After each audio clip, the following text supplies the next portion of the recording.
Hello to everyone. I'm hoping you're all fine.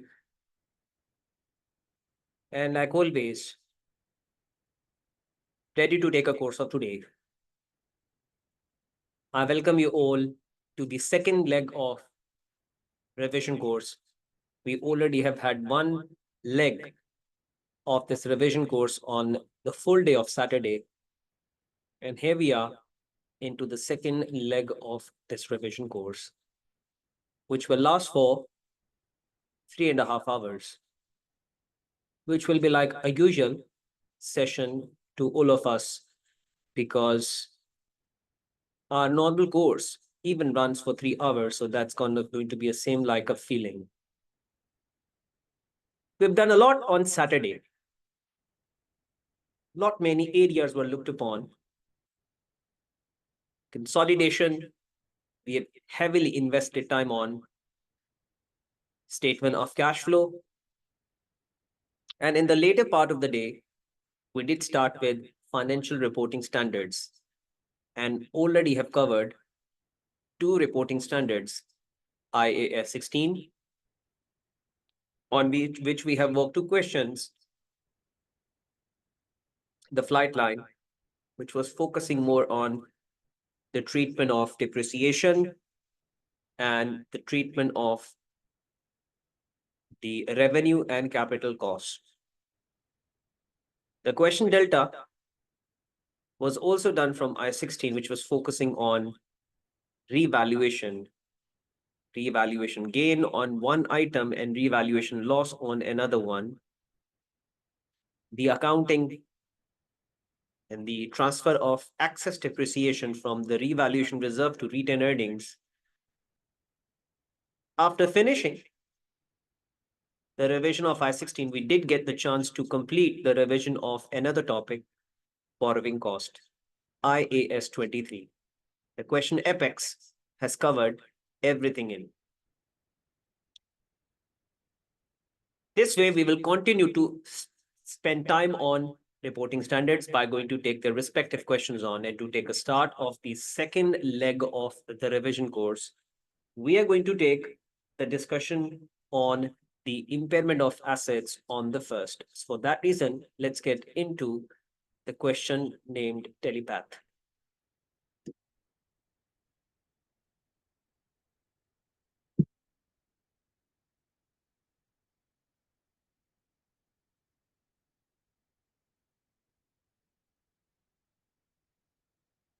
So we found on the page number 35.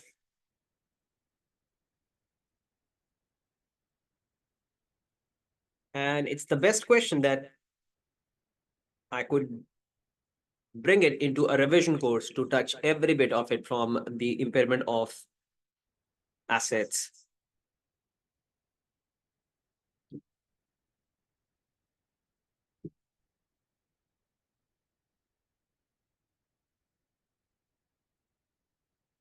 The objective of I-36 impairment of assets is to prescribe the procedures that an entity applies to ensure that its assets are not impaired. Explain what is meant by impairment review. So even if this question was not asked, I would have still given you a bit of a recap of this topic. You should include the reference to the assets that may form the cash generating unit. So even if this part was not there, I would have given you still a bit of a recap of the topic of impairment. So what is impairment review? We've done this topic long way back in the courses, so it's good that now we are revising today. Impairment review is performed by looking into the two of the values, the carrying amount and recoverable amount.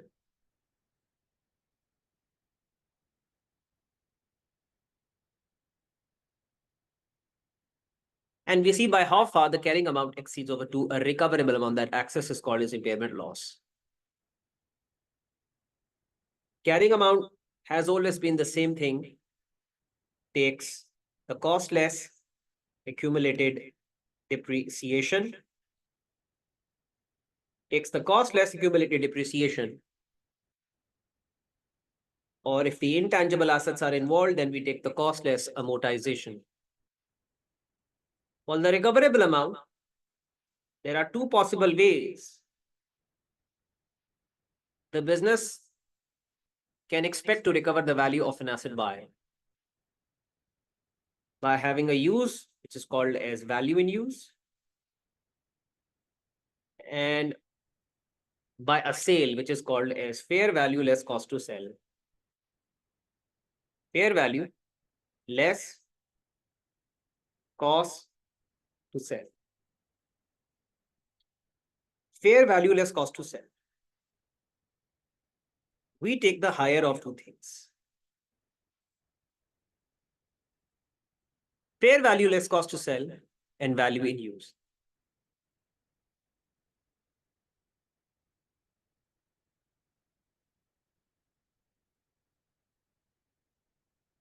Because an asset is held in the business with the intention of using. So that's the way that the business recovers the value of an asset, by using it for a couple of years. The number of years depends on the life of an asset. Some assets may have a life of 5 years, some assets may have a life of 10 years, some assets may have a life of 3 years.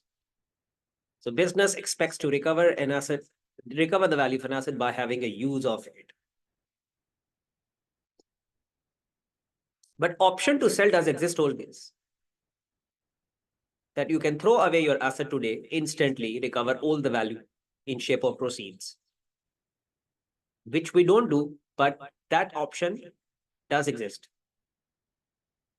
So the recoverable amount is always going to be the higher of the sale value of an asset or the use value. The way to find these values, value in use takes the present value of the future cash flows.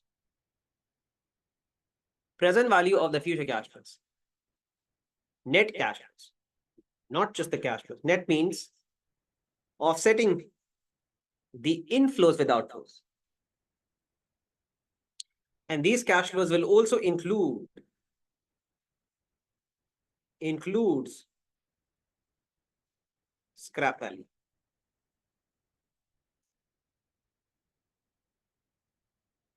Why do we have to discount these cash flows? Because when you expect to recover the value of an asset by using it, you don't recover the value instantly. You recover that value over the period, the number of years to come.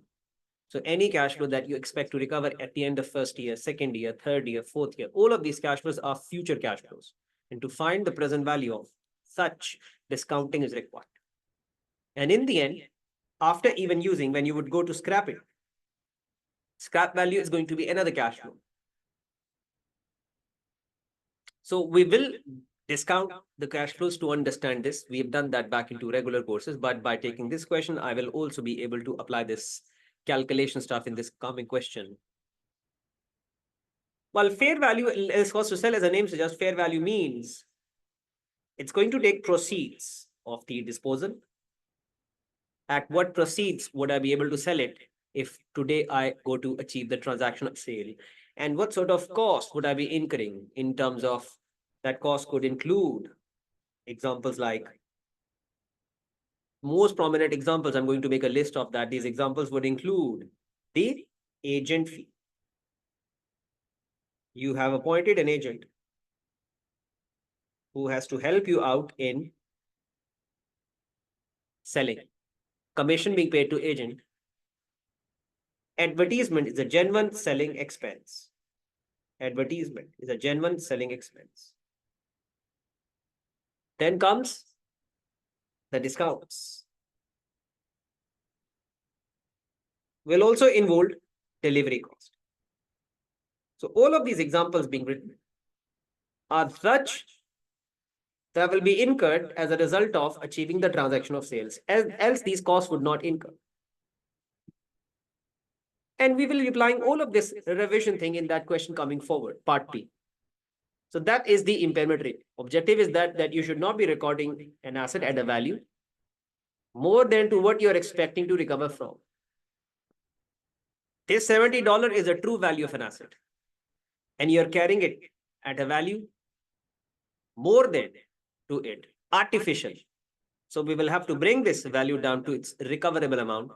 That write down effect is called as impairment loss. If the carrying amount is already lesser, we will not need to do anything because you're already keeping the value of an asset well within the range, not artificially more than. So impairment loss does exist when the carrying amount is in excess over to a recoverable amount. That excess is called as impairment loss. They also want us to explain the cash generating unit. So what is the idea of cash generating unit? As the name suggests, cash generating unit. Unit means the group of assets. The group of assets. Generating the cash as a whole. Generating the cash as a whole. Examples could take branch. So branch is not a single asset. It's a group of many assets being put together.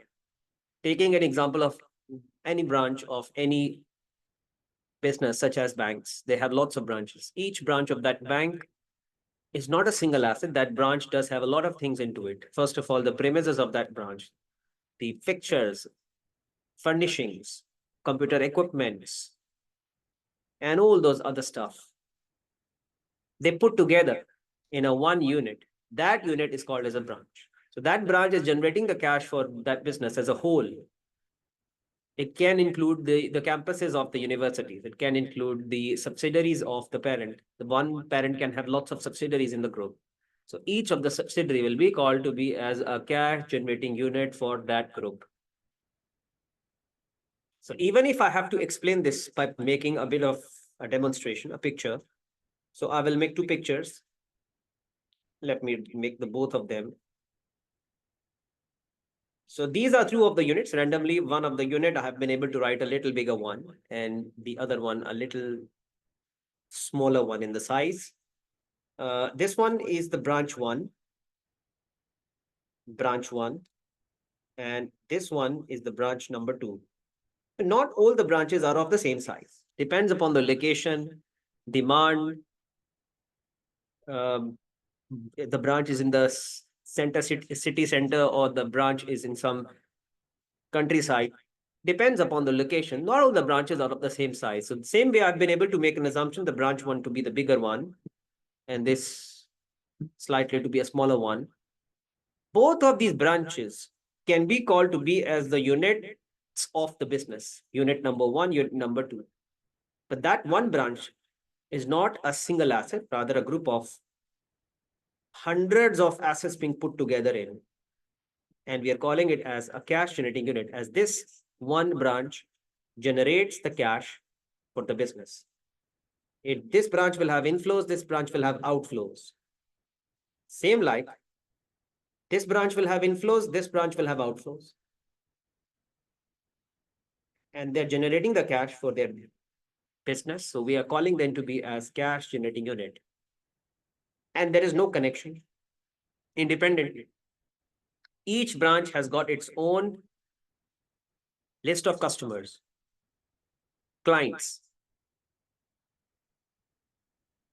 And each branch has got its own overheads, the gas charges, water charges, electricity charges, broadband charges, salaries of the staff, and all those rentals, depreciations of the fixtures of that branch. So one can separate the fact that the net cash that each branch generates independently from the cash flows the other branch generates.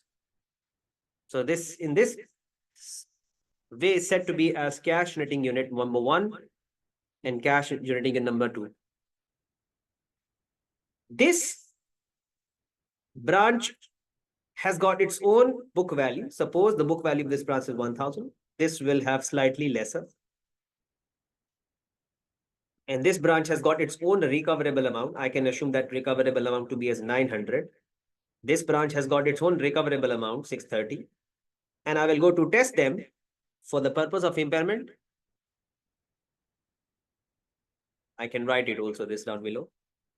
This is treated to be as a single asset. Treated to be as a single asset for impairment purpose. For impairment, treated to be as a single asset for the purpose of impairment. Treated to be as a single asset for the purpose of impairment. So we treat them as a single asset. This branch may have got thousands of assets in. You cannot test all of those small assets for impairment. So you put them in the unit and test the unit by considering this unit to be as a single asset. In reality, we know that this is not a single asset. This is the group of thousands of assets being put together, but you're going to treat them as a single asset for the purpose of impairment. And then you will test it out. The way that normally a single asset is tested for impairment, that way. And we will do that in this part B of this question in a while. Then comes another twist. Most of the time, these branches, they are being supervised by the corporate office, head office. Corporate office. I also can make a picture. This is corporate office. This is head office.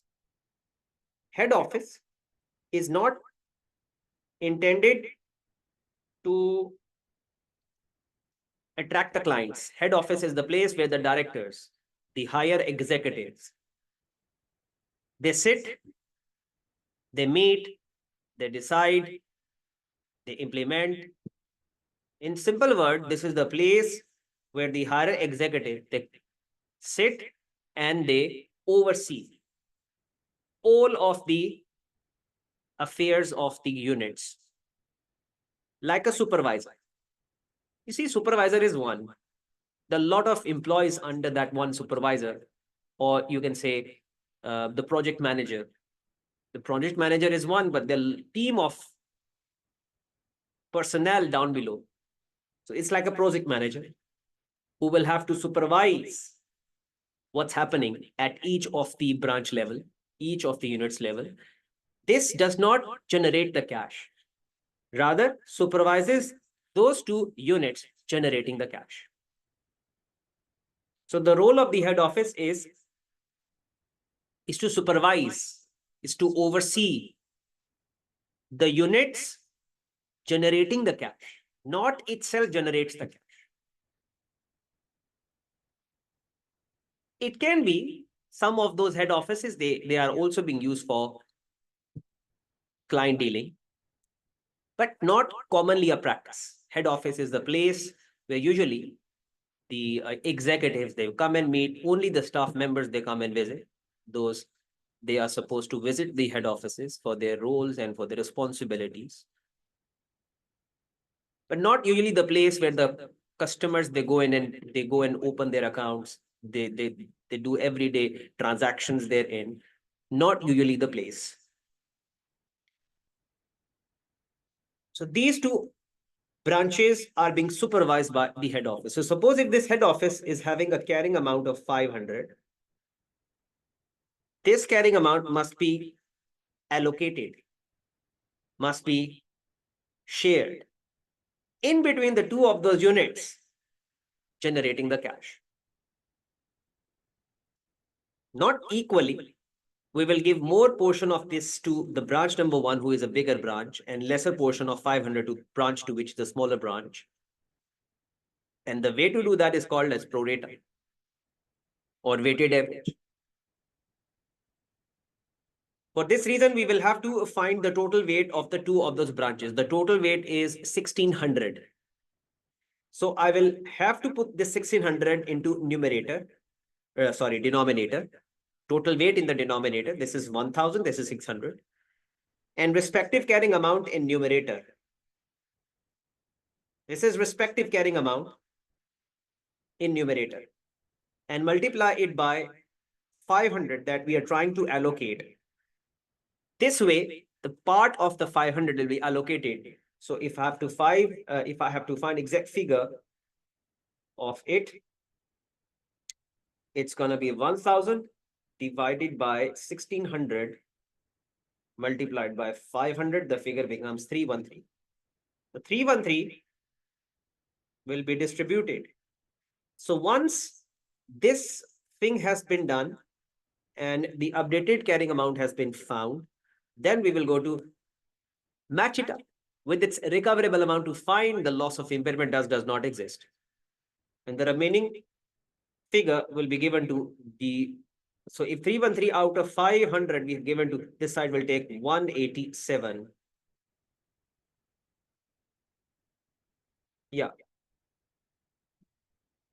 Once the carrying amounts are updated, then we are all set to review the for impairment. That's what this unit thing is all about, that I could bring it into a revision course, which I have done it. And after completing this out, we can take ourselves back to the facts of the question to really quantify. The part B1 is focusing on single asset, while part B2 is focusing on unit, subsidiary. So you'll be able to see the review of single asset, and you'll be able to see the review of unit, which ultimately finishes the talk of impairment as far as a revision course is concerned. And then we will do the objective test questions like we always do. From the back of the bundle, we have some objective test questions to work also. But these two parts will make sure that we have covered the entire topic of impairment. So let's focus on part B1 to see what this requires us to. What is the requirement? Calculate the carrying amounts in the part number 1 and 2 at the 31st of March 2012. So the year ends 31st of December, sorry, 31st of March. If it ends on, the start of that has to happen on 1st of April 2010. No, 11, sorry. So Telepath acquired an item of plant costing 1,800,000. So the cost is provided.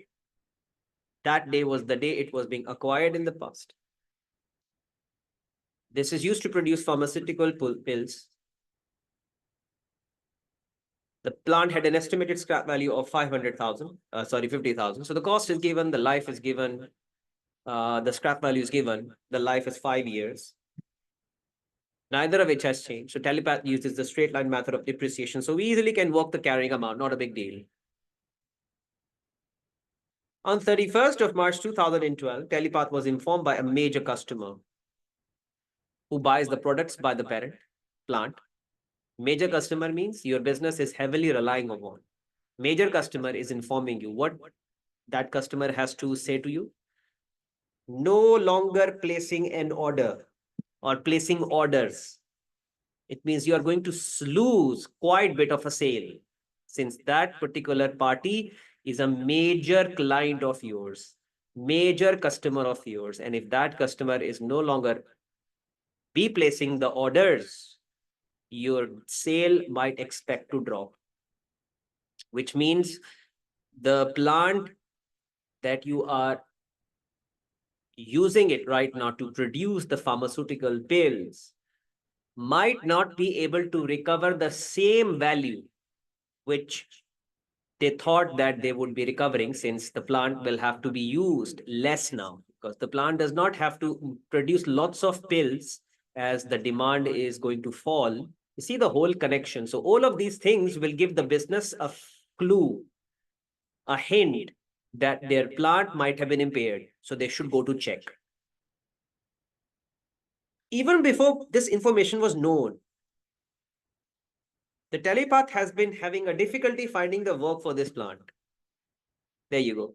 So even if this information was not known, this business was having this kind of a feeling that they're struggling to find a work for this plant. Means they're not finding many customers who will be willing to buy their pills, and this plant will come to produce it.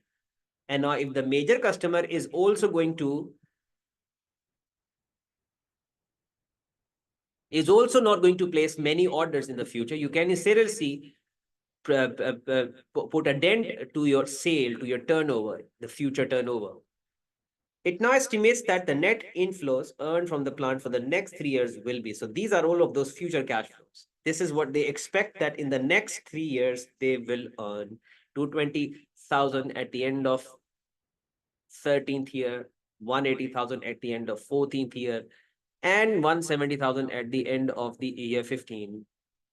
At 31st of March 2015, the plant is still expected to be sold for its residual value of. Telepath has confirmed that there is no market in which to sell the plant. So if they go to sell the plant today, no one will be there to buy. So recovery can only be possible in one way. That one way is to use that plant for the next 3 years and recover the cash flows as they have told us about. See, recoverable amount is the higher of two values. But if the question does not provide us with the sale value, then the value in use will itself going to be the recoverable amount. If both are provided, then we take the higher. If either of the two sides, you will only take that. And so they have provided us with the discount factors. So let's go into the computation stuff now. I will have to find the carrying amount in the first place, which is always going to be an easy job, finding the carrying amount. Cost is given, the life is given, the cost is what? 800,000. Minus the scrap value. Divided by the life is 5 years. Whatever the charge I will go to get, I will multiply this by 2 years minus the 8,000. Figure will become what?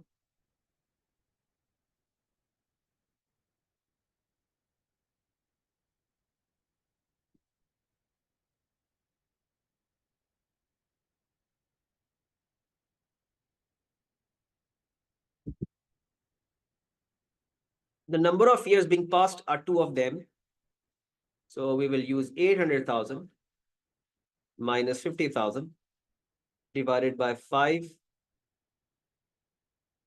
No, it's 800,000 minus 50,000 divided by 5. That should be 150,000 multiplied by 2 times minus 800. That's going to be 500,000. So carrying amount is going to be 500,000 on the date of reviewing it for impact. While the recoverable amount of an asset is going to be only a value in use. Are you realizing the reason of that? Why? Because they clearly have said that there is no market in which they can possibly sell. So sale value of an asset will be 0. Only the use value work. And how to? Very simple to work. The way is going to be this. We will come down to write the cash flows at the end of 2013, 2014, and 2015.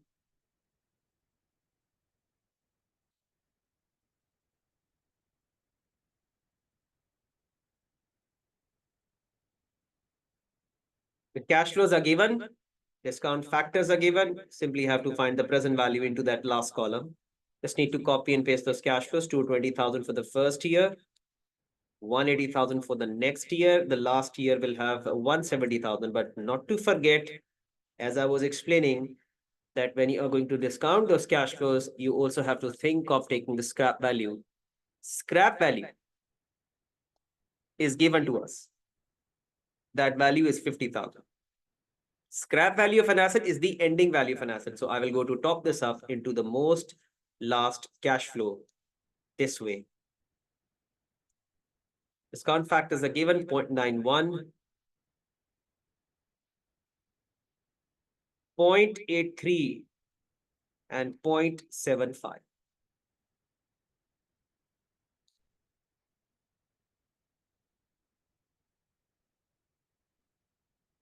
So this way we will have to find those values. 220,000.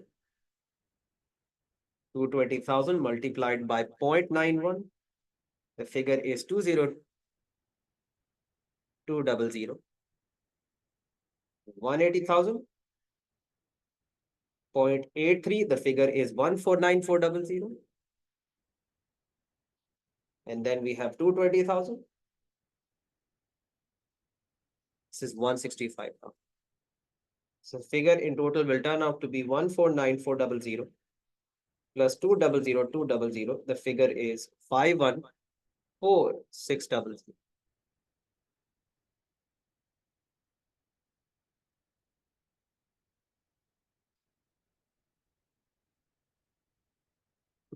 This is the recoverable amount that we have found, 514,600. 514,600. The selection is based upon by picking the lowest of two. See, this is the value at which the asset in the books being carried at. This is the value at which the asset in the books being carried at. This is the value at which the asset in the books being carried at, which is already less than to what we are expecting to recover from. So no impairment loss whatsoever has been found. No impairment loss whatsoever has been found. Because the impairment loss exists when the carrying amount exceeds over to a recoverable amount. That's not the case.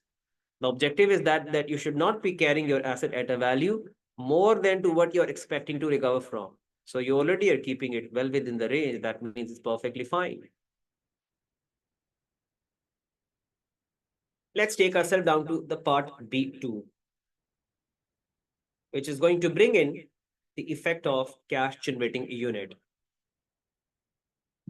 Telepath own 100% of the subsidiary Tilda. Now, subsidiary is not a purchase of single asset, it's the whole unit. It's the whole setup, company. That company will be having many assets in. They're treating it to be as cash generating unit. On 31st of March 2012, there was an industrial accident, a gas explosion, causing the damage to some of the Tilda's plant. See, this is an internal factor. As a result of this damage now, their subsidiary might have been impaired because one of the asset, no, not one of the asset, it was a subsidiary within which there has been a disruption because of any of the reason. The reason could have been an accident, blast, flooding, or could be any other reason. Because of that disturbance, this will give you a push to go and check if the subsidiary is impaired or not. The assets of the Tilda immediately before the accident. Now, this is a picture before. Goodwill, patent, building, plant, receivables, and cash. As the result of accident, the recoverable amount of the Tilda is $6.7 million.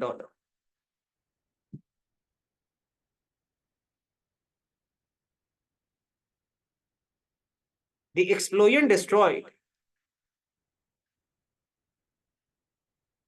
an item of plant that had a carrying amount of 500. The carrying amount is given, and that amount is given of a plant that has been destroyed. This was the main destruction. The value of that destruction was 500,000. See, the explosion destroyed an item of plant. Tilda has an open offer from a competitor of $1 million for its patent. That means that they can transfer this patent at a value of $100 million, $1 million. That if they will sell this patent to someone else today, they will be able to recover $1 million. So this is going to be the recoverable value of this patent. So to work the question of cash in a unit, we have to make the list as the list is already there. So I will write down the figure of the goodwill on the first, then I will top this up with the figure of patent. We'll include the effect of the building, plant and receivables, or you simply can write them as current assets. You simply can write them as current assets.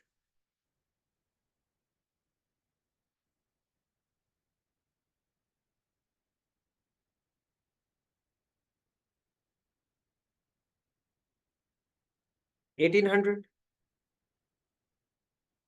1200, 4000, 3500, and 1500. The total value of that is 12,000.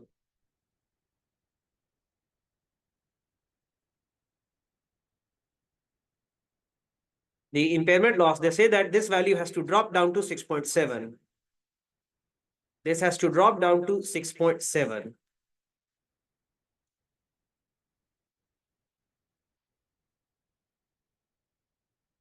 And this has to drop down to 6.7. So the loss of impairment that we can see in it, 12,000 going down to 6,700, it's 5,300. That is the figure of the loss that we have got, 5300.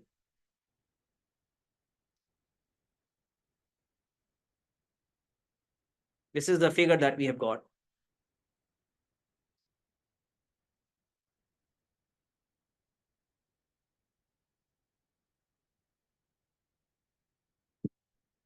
Once the total loss has been found, the next thing that comes in is to allocate it. And the allocation sequence, according to our statistics, that the loss is allocated to that asset first, which has an obvious impairment, which in this case is plant. They say that the plant, the value of which was 500,000 has been destroyed. So I will have to remove that 500 from that plant this way. 500 from that plant this way.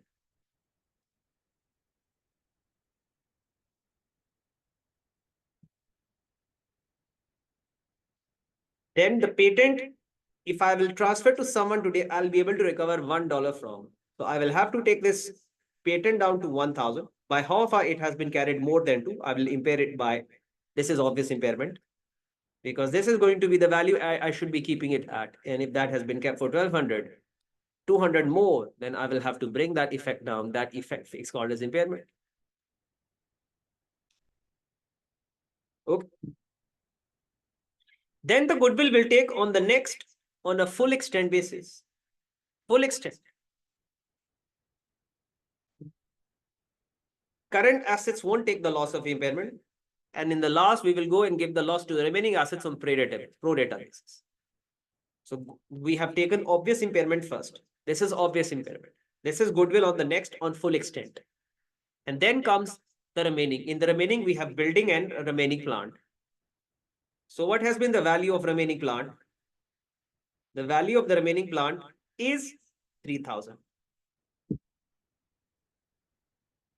So I will take the 4,000 from this side and 3,000 from this side to take them in remaining. To take them in remaining.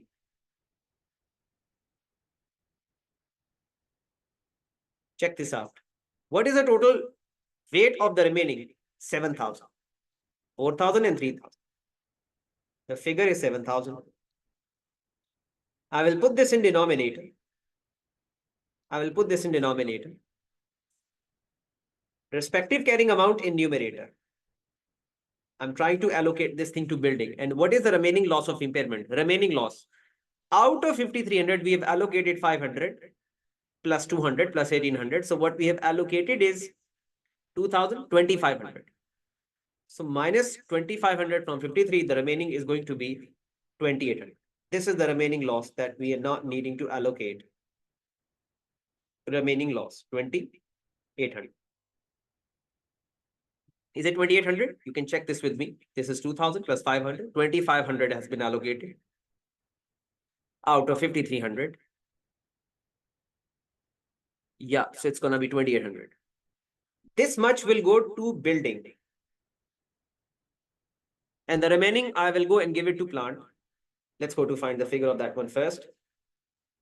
It's going to be 4,000 divided by 7,000 multiplied by 2,800. The figure is going to be 1,601. Is it? No. 4,000 divided by 7,000. Multiplied this by 2,800. 1,600. So 1,600 will go to building. And the remaining 1,200 will go to the remaining plant. So that's how the way the remaining 2,800 we have allocated. This way, there we will have a total of 2,400. There we will have a total of 1,800. So by cross casting, are we going to get the same answer or not? We can check this out. Is this the 6,700 from this and that way? 1,000 plus 2,400 will be 3,400. 3,400 plus 1,800, 4,200, 5,200, 57, 67 is the right answer. So this is how the way the cash generating units are testable for impairment. And once they are testable, you have to understand the way that the loss needs to be allocated amongst the assets within the unit. Current assets won't take the loss of impairment. Obvious impairment comes first, goodwill on the next, and then the remaining assets on pro rata basis. Such a nice question that we could have done it into a revision course to complete the side of the impairment, and as we are done with. Without wasting any time, let's take ourselves back to some of those OTQs from the back of this bundle, so that we also can do some more questions to feel comfortable before moving into the next question and the next reporting standard.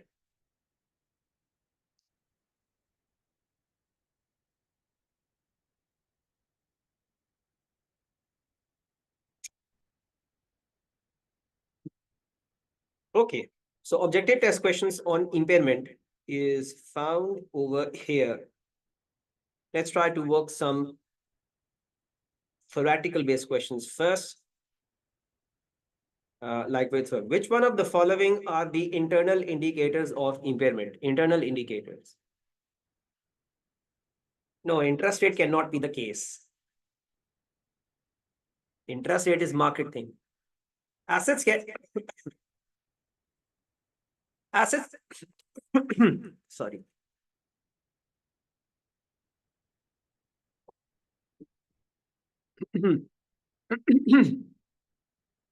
The assets carrying amount is more than its market capitalization.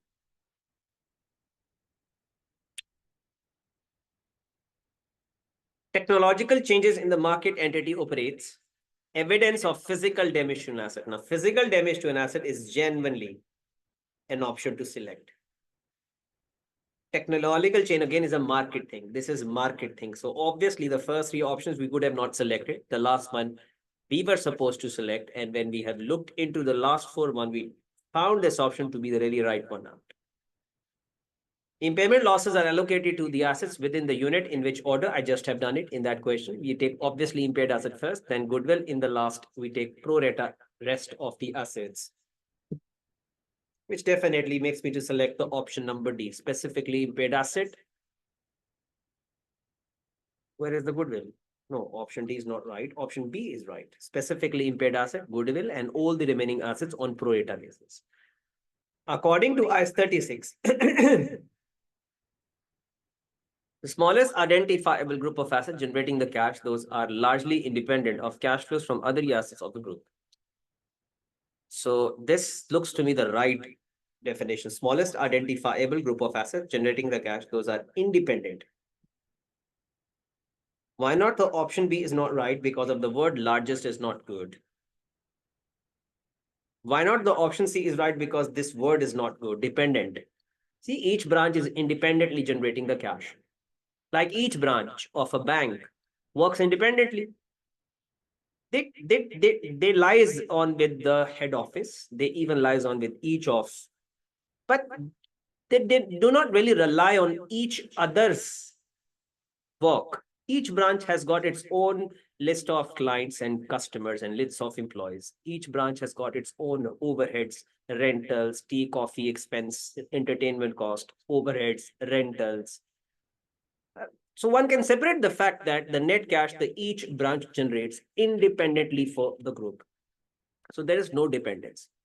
The branches, they depend upon the head office, not on each other. So the word dependent is not good. This word largest is not good. So that was the reason why the option A was right. This question requires us to find the recoverable amount.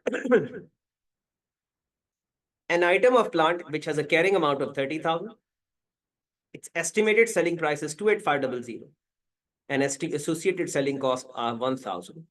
The present value of the future cash flows from the use of an asset is 32,000, while the remaining replacement cost of an asset is 40,000. Replacement cost obviously is nothing. We take the fair value less cost to sell, and then we take the value in use, present value. The selection is based upon by picking the highest of two. The highest of two is definitely gonna be this one. So we will select the option that says 32,000. Because fair value less cost to sell is gonna be 27500. 27500. 27500. This question requires us to calculate what amount would be charged to profit and loss for the impairment of this asset for the year ended 30th of September 2014. So let's do it. This question number 1 on the piece of paper. So the year ends on 30th of September 2014. The start of that has to happen on 1st of October 2013. We have to go and find the carrying amounts.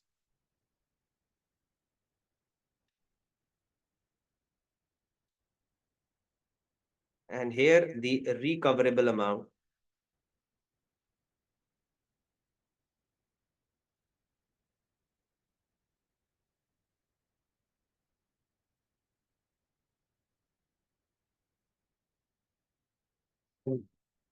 This is 1st of October 2008 at a cost of 120,000, which has a life of 10 years and scrap value. So cost is given, life is given, and no scrap value. And this asset was acquired way back in 2008. We can see the number of years are 9, 10, 11, 12, 13, 14. There are 6 years. So 6 years gone by, and we have to find the carrying amount. For this regard, the cost is given, the life is given, the scrap value is not mentioned. The asset has correctly been depreciated up to that date. So let's go to depreciate it first. The cost is 120,000. I keep forgetting the cost. 120,000 divided by 10-year life multiplied by 6. This is going to give us the carrying amount of an asset. So 120,000 divided by 10 multiplied by 6 minus 120,000. The figure is going to be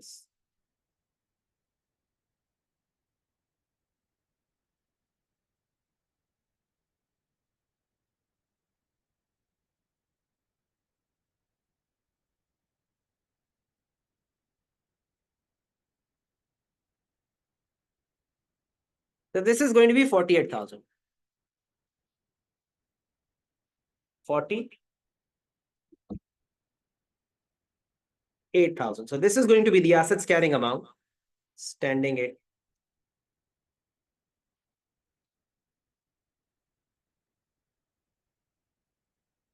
Well, the recoverable amount of that we have to find. So at that date, the asset was damaged and impairment review was performed on September 30th, 2014. Fair value of an asset less cost to sell was $40. So fair value less cost to sell is given. Fair value less cost to sell is given, which is 40,000. Fair value less cost to sell 40,000. And expected future cash flows were 10,000 per annum for the next 5 years, and they want us to discount it. 5 years, this much. The current cost of capital is 10%. And the 5-year annuity of $1 per annum at 10% would have a present value of 3.79. Now, this annuity factor is a discounting, but annuity factor is like a shortcut to whatever in the previous question we had achieved, we could have achieved it.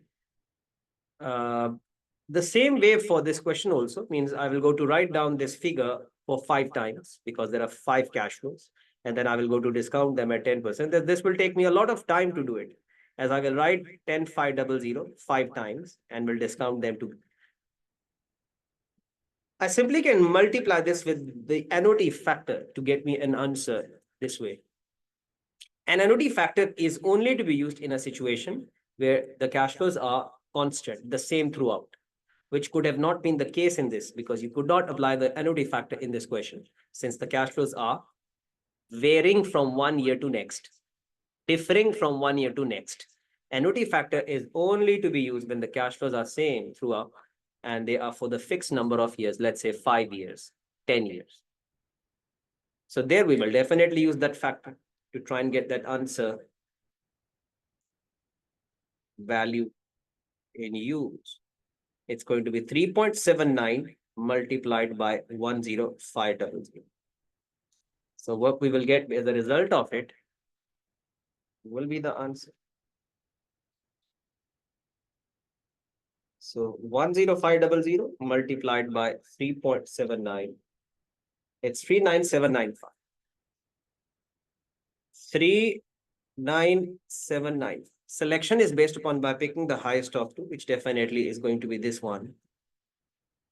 Do we see the loss of impairment does exist? We do see it. The loss of impairment is going to be 8,000. See, this is by how far the carrying amount exceeds over to a recoverable amount. But we don't see any option in that case to be selected. So we will top this up with the effect of the depreciation expense for this year. So what is going to be a depreciation expense for this year? 12,000. So when I'm going to top this up in, it will go to take a total of 20,000 down to profit and loss, which is the option that we have to come and select. And so we have selected. Okay with that.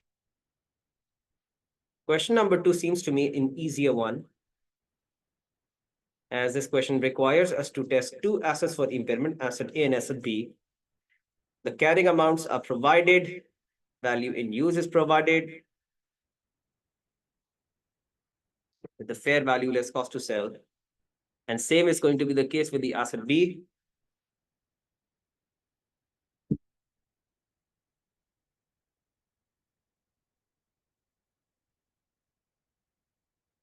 So I will take the asset A.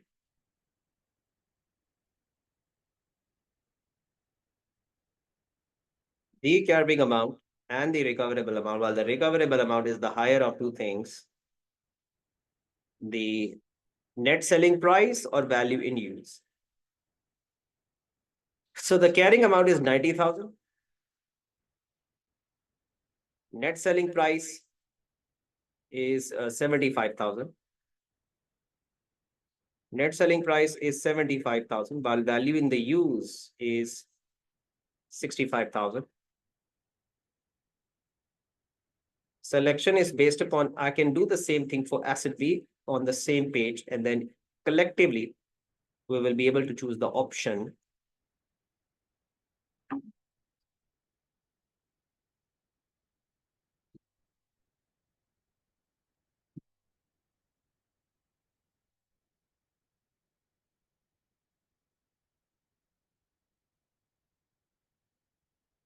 So asset B, 60,000 has been the carrying amount, while the value in use is 65,000. And net selling price is 55,000. The selection is based upon by picking the highest of two. And when we have picked this out here, selection is based upon by picking the lowest of two. So no impairment whatsoever we have found for asset B. Here the selection is based upon by picking the highest of two, which is 75,000.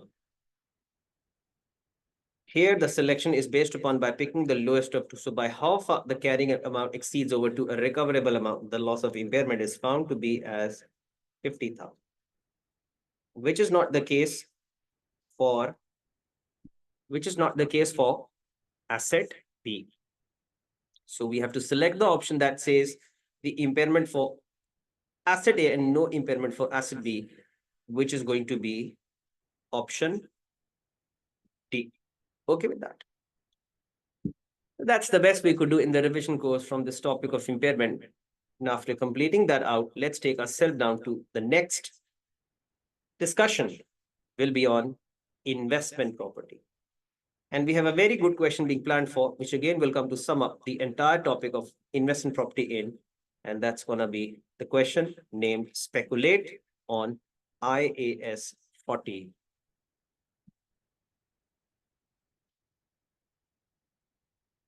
There you go.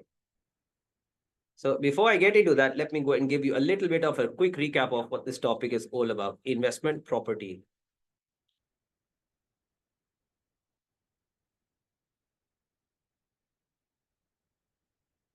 As the title of the topic suggests, that we are only going to consider taking the effect of property in, which is land plus building, or sometimes only a land. Sometimes only a land. Why are we keeping it for investment? Held for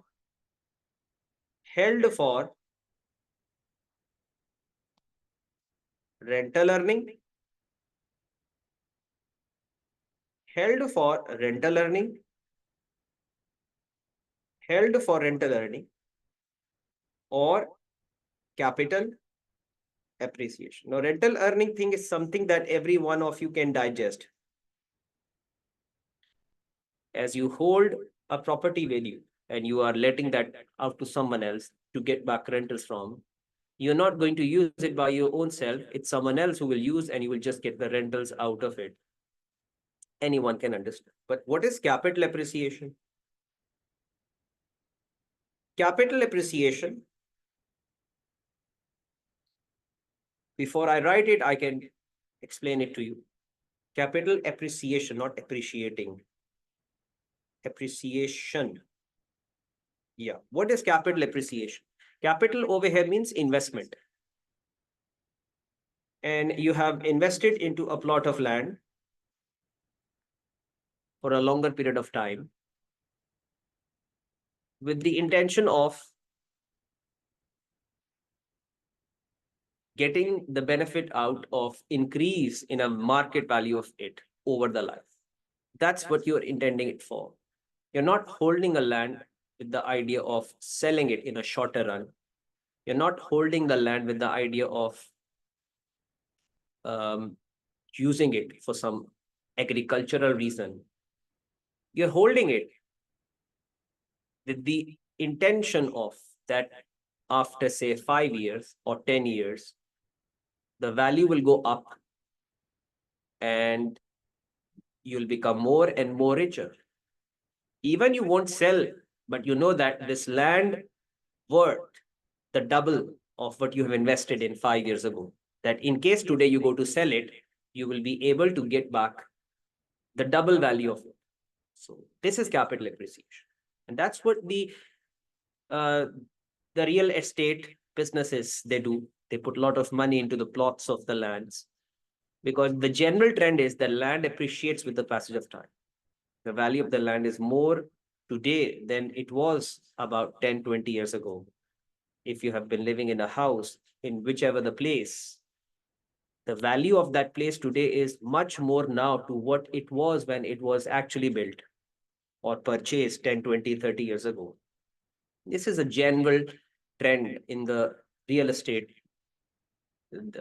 I mean, at times the value of the properties can also slump, can fall. But what commonly happens is that the value of the land appreciates with the passage of time. So if suppose I buy a plot of land today for $1 million, I expect the value of this land is going to be 5 times after 10 years. So my investment will be valued by 5 times more than what I have actually invested in. This is capital appreciation. So even if I would not sell that land after 5 years, but I will at least become 5 times richer than to what I am today now. 1 million invested, 5 million, it will become after 5 years. So this is capital appreciation. So capital appreciation is long-term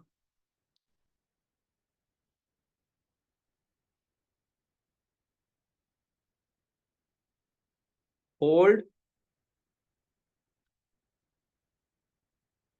with intention to get the benefit from increase in market value. Increase in market value.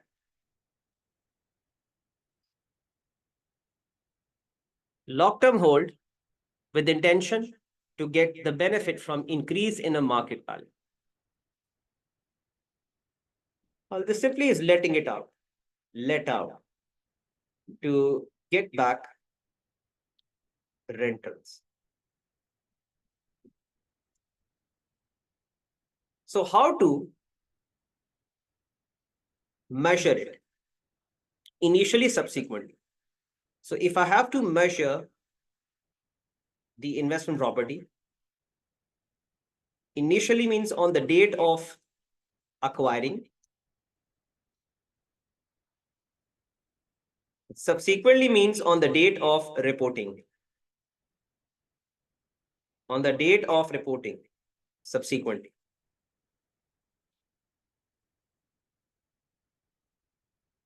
Initially on the date of acquire, subsequently on the date of reporting. So initially we go by using the model of cost. And subsequently we go and use the model of cost or the model of fair valuation. This fair value model differs from the revaluation model of I-16. Or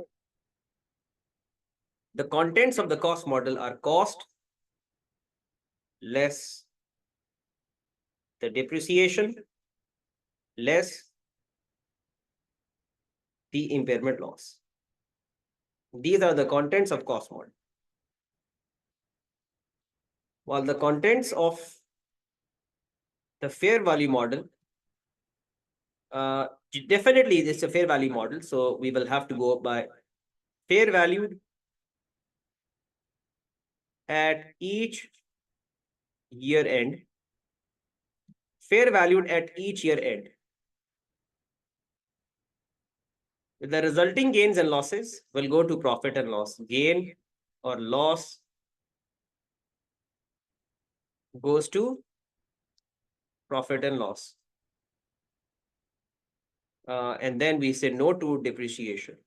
If you have followed a fair value model, we have to say no to depreciation. The gain losses on the fair value should go to profit and loss. So in that summary of that summary manner, I'm trying to explain, or not trying to explain, trying to revise it in the course of revision, which is what I'm done pretty much about. So we have to keep it at each year end at its fair value, with the resulting gains and losses will be passed through to profit and loss. Well, no depreciation has to charge. While cost model takes the depreciation and also that impairment loss, and you're pretty much done by with what the impairment loss is about. Let's go to use this knowledge to apply on the question named speculate to see what this question requires us to answer. Page 33, we will all have to be on. Let's see. Speculate owns two properties and uses the fair value accounting where possible. There are two properties, property A and B. This first question is in regards to property A. Let's focus on that. An office building used by speculate for administrative purposes. Now, administrative purpose is not investment property. This property is held for use, which is also called as property, plant and equipment. On 1st April 2002, it had a carrying amount of 2 million and the remaining life of 20 years. On 1st October 2002, the property was let to a third party and reclassified as investment property. So once it's being let out, becomes an investment property. The property had a fair value of 2.3 million and 2.3 million for at the year end. So they provided us with the fair values respectively. They provided us with the fair values respectively. They provided us with the fair values respectively.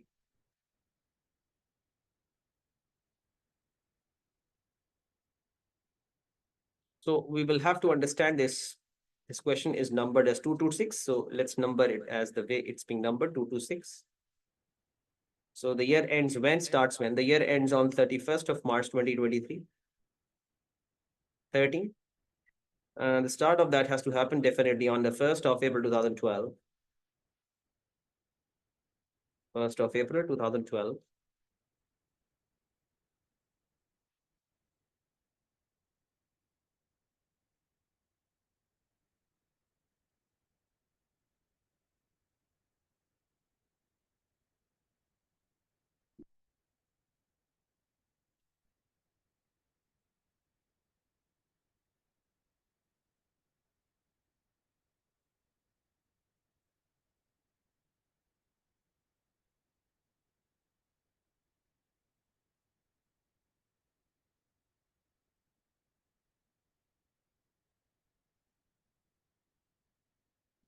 So when the year started, the carrying amount of that is given as $2 million. I'm writing it as they have told me about. The carrying amount of that is 2.2 million. And the useful life is given as 20 years on that day. I can write it the very next to that 20 years. On 1st October, the property was let. Which day they are letting it out? 1st of October 2012. This property has been let out. After how many months? April, May, June, July, August, September, 6 months. Before and 6 months after.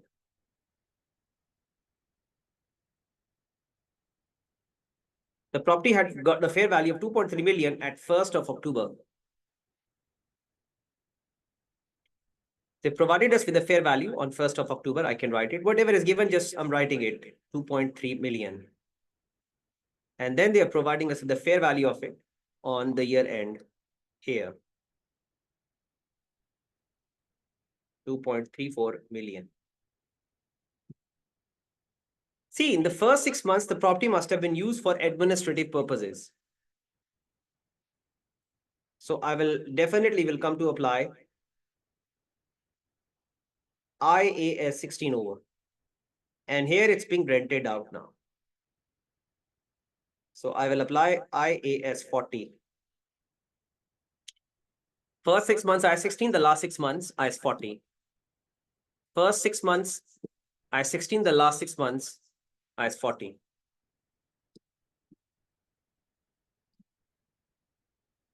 First 6 months, IAS 16, the last 6 months, IAS 40.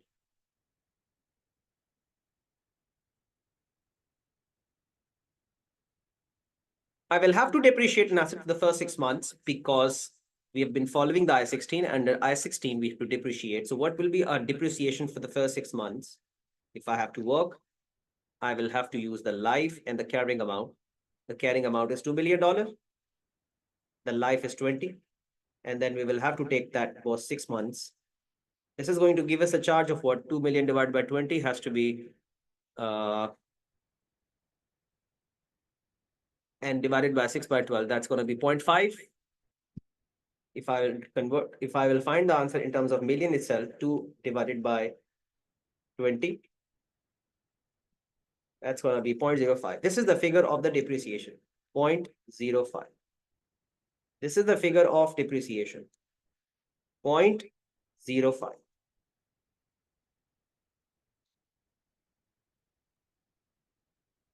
So the carrying amount of an asset after 6 months is going to be 2 minus 0.05, 1.95. How did I get this 1.95? 2 million to start with, minus 0.05 takes us down to 1.95. And if on that is standing, I'm going to value it, I will be able to get 0.35 million. Again, since in the last 6 months, they have to follow a fair value model of as 40, this property has become an investment property and they've been following the fair value model. Means we will have to depreciate? No, under the fair value model, we do not depreciate. That means the carrying amount of asset will be the same as whatever we see on that day standing. So I will be able to copy and paste the same carrying amount. Since an asset will not depreciate for the last 6 months, so whatever the value it was being carried at the middle of this year, after 6 months will be carried at. And this will require me to record another gain of valuation to take this 2.34 up to 2.34 mark, which is 0.04. After working this entire question out, we still have to see what the question requires us to answer in. This question requires us to answer what is the correct treatment when property A is reclassified. This is the day of reclassification, so we have to stand on to that day and answer whatever is happening on that date.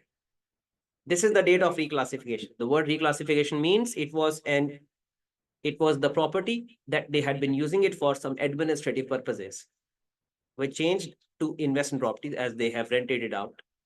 So this is the day of reclassification. It was one type of property and it was reclassified to become another type of property. So they require us to answer what happens on the day of that. So this is happening on the day. We have to select the option that says something in regards to 0.35 million, which means option B can be right and A can be right. C and D cannot be. Take the 350 to OCI or to profit and loss. See, in the first 6 months, this property was I-16 property, which applies the revaluation model. And we know that the revaluation gain is other comprehensive income. So this has to go to OCI. So we will go to select the option that says the OCI, and we have selected. Okay with that. The correct treatment when the property is reclassified. So we have to stand on to that date and see what's happening. So we first of all have looked onto a figure, which is 0.35. Option could have been A, option could have been B. OCI we have selected. Why? Because in the first 6 months, it was an administrative building. According to I-16, when it is revalued, the revaluation gains are recognized in OCI.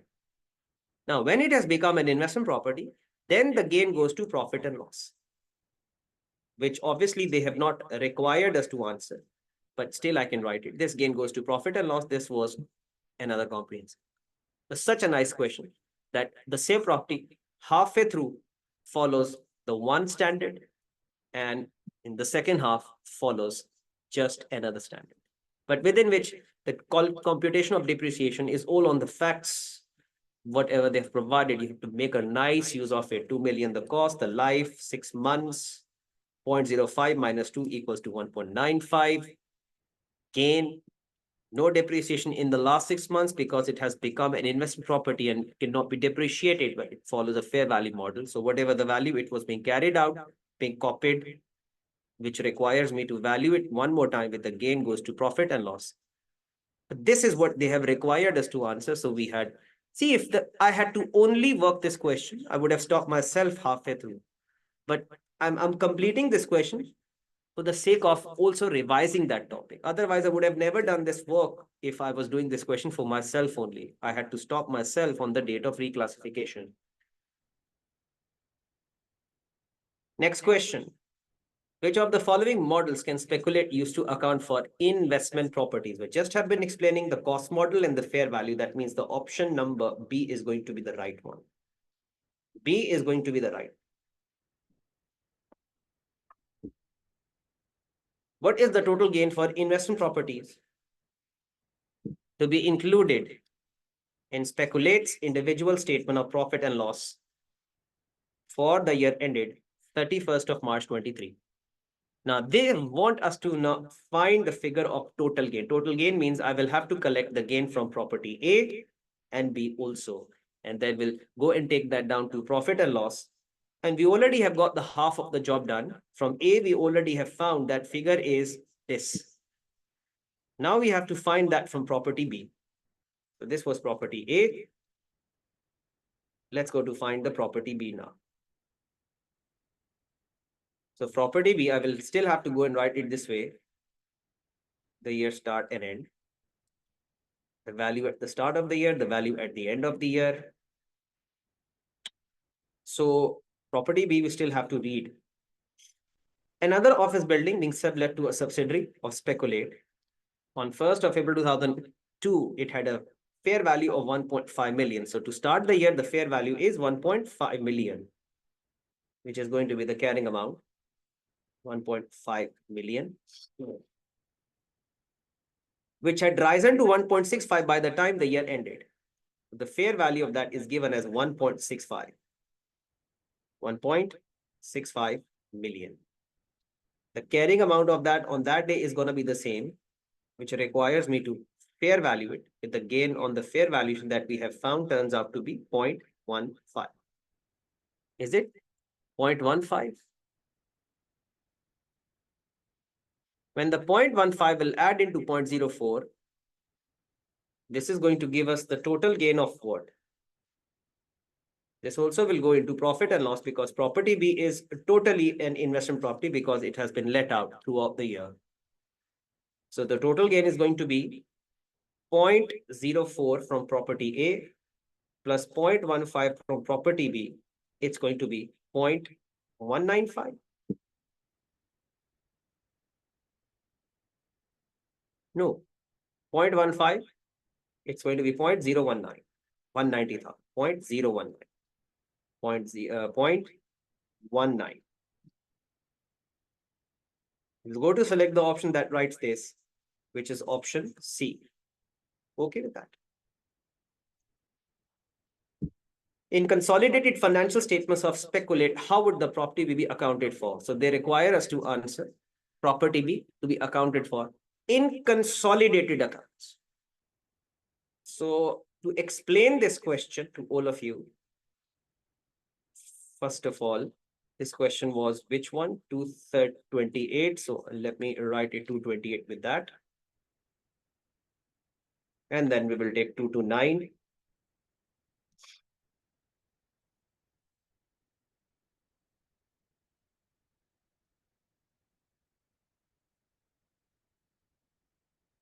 Okay, so I will try to draw. This is speculate. And the name of the subsidiary is not disclosed. Not a problem. They have acquired. This company has been acquired, no matter by what percentage. Speculate is a parent. And this shows the boundary of the group. They have given them an asset, and subsidiary in return comes to pay them the rent. So as far as their individual financial statements perspective is concerned, it definitely is going to be an investment property because speculate letting that asset out to subsidiary and subsidiary comes to pay a rentals.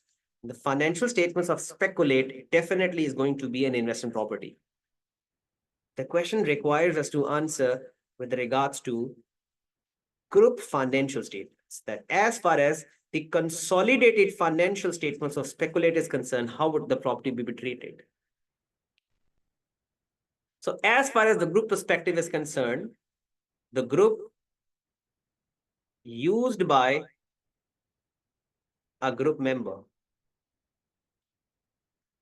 Used by a group member. Who is using the property B now? Who is using the property B after letting? Subsidiary. Who is a subsidiary? A member of the group. That means the property stays within the group and used by the member of the group, which makes us to say that this property is going to be a property, plant and equipment, IAS 16. This would have been an investment property for a group if this property was being let out by speculate to someone outside. It would have been an investment property, but this has been let out to a group member. So the group using it and makes us to say that it's owner occupied property. It's being used by the group. It's property, plant and equipment. So we will have to select the option that says exactly the same that I am suggesting, property, plant. See, if you're not going to focus on these words, you will go to pay a big price for that. Consolidated accounts they have asked, not individual account. So if they have asked us to answer from individual accounts perspective of parent, it would have definitely been an investment property as they're letting it out to someone. But when it comes to a group, the group takes the both companies in. So whoever uses it, it stays within the group. Should be a property, plant and equipment used by the group. And held for use property is property, plant and equipment, not investment property. What would be the carrying amount of property A at 31st of March 23? Is speculate use the cost model for investment properties. So they are using fair value model. They're suggesting if they have been using the cost model, what would be the value of property A at the end of the year? Very easy to find, 230. And there are two possible ways to find this out. And I can give you the both ways. See, let me copy and paste this thing once again. This thing. So to start the year with, this has been the value. They want me to find the carrying amount of the property at the end of the year if they have been using the cost model. So I would have done the same thing. I would have depreciated this out by this way. Check this out. 2 million divided by 20-year life multiplied by 1 minus 2 million equals to what? Equals to what? Equals to what? 1.9 million. This would have been the carrying amount after a year. This should be an option. This is the one way of finding the answer. Second way of finding the answer is you go and take yourself back to the question that you have done. You were standing it in the middle of the year and have found this 1.95. Remember, this 1.95 has found. So take that 1.95 as it is. Take that 1.95 as it is. Standing it onto that, then the remaining life was 19.5, not 20, because half year was gone. So the remaining life has to be 19.5. Whatever the answer you will get, this needs to be divided by 12, multiplied by 6 to get the answer of half year. And then minus the same from 1.95 to get down to the same answer. Now, whichever the way you like to go by, totally your choice. I've given you the both ways. So this is going to be the answer, 1.9 million. This is how the way you can be tested on to a objective test question on speculate. We are done. And such a nice way, in a quick amount of time, I'm done revising how to initially measure, subsequently measure, initially, subsequently, and the definition of that itself in a quick amount of time. In a matter of 30 minutes, we've revised the whole topic of investment property. So if I look into the objective test questions from the back of the bundle, as we have been touching those questions throughout on IS 40,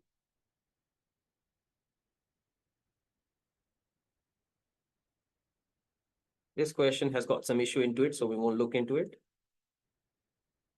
Which of the following is not true? Or we have to say that this question requiring us to answer the false one.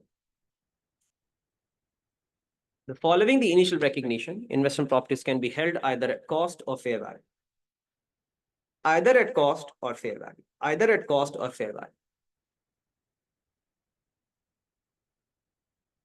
This is definitely fine, but we have to select the option which is not the right one, which is the false one, in fact. So if investment property is held at the fair value, this must be applied to all the entities' investment properties. This is even true. Suppose if the business owns 3 investment properties, suppose if the business owns 3 investment properties, suppose if they own 3 investment properties, then they have to apply either the cost model to all 3 properties or fair value model to all 3. They cannot choose to apply one property, the fair value model, the remaining 2 at cost. It must be consistent. So technically speaking, it must be right, but we definitely have to select the option that is not the right one. Investment property is initially measured at cost, including the cost of transaction. This is even fine because you people have seen me discussing the cost in depth in regular courses in the past. The cost just does not take the purchase price. It takes lots of things over and above to the purchase price, such as non-refundable taxes, delivery transportation cost, installation cost, site preparation cost, professional fees. A lot many costs on top of purchase price. We come to capitalize, just not the cost. So this is even technically right, but still we have to select the option that is not the right one. So we left out with option D, which has to be the right one. But let's go to find the reason why the option D is not right. A gain loss on the change in the fair value, which means a fair valuation. Whenever it's performed and you have a gain, you may have a loss. It goes to profit and loss, we have understood. But they are treating the same into OCR. This is not right. And this is the option we have to select, in fact, because that rather goes to profit and loss. M purchase a building for capital appreciation. So building for capital appreciation is definitely an investment property. The cost of that is given as 500,000. At the end of the year, the fair value of the building was 575,000. Fair value is given 575,000. M's accounting policy is to depreciate the building over the life of 50 years as a part of a property and plant and adopts the fair value model for investment properties. So this 500 has to move up to 575,000. This looks to me having a gain on the value or fair valuation of 75,000. 75,000. 75,000.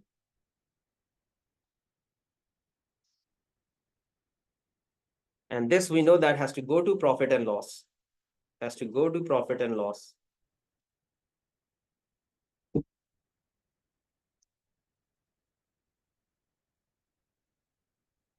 And the value that will go into a statement of financial position is going to be 375,000. So we have to select the option that writes 575 into SOFP, which is going to be this option. Option B, depreciation cannot be charged. Once you have applied the fair value model, it does not allow us to depreciate investment properties. We have to select the option that takes nothing to profit and loss, which is going to be this option. We have to select the option that takes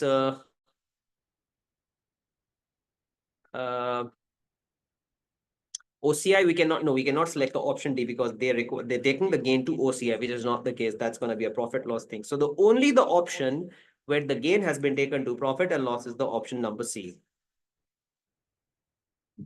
And which obviously takes nothing in OCI, that's fine. And that takes what into statement financial position? The same value that I was suggesting to take it. So the option C is turning out to be the right. So that's the best that we could do from investment property in a revision course after spending a time on impairment of assets in the previous. Now we are done with speculate on IAS 40. What's next? We are heading towards to a very easier discussion, which was done back into regular courses and considered to be an easiest topic of the course. And the question we are going to work is named as MOCA. Now, this question is on, if I have to tell you from the table of contents, is on the topic of revenue from with contracts, revenue from the contracts with customers, IFRS 50, MOCA. This standard at your level is not testable as it is testable in a broader context in advanced courses. What at your level you will be tested out, you people have been given a talk about it into regular courses. And by using that talk even, we're going to perform this question and we'll revise the best that we can. So let me bring the question of MOCA in front, page number 37. This will be found on 37. Yeah, this one. Let me bring the whiteboard explanation of it. Yeah.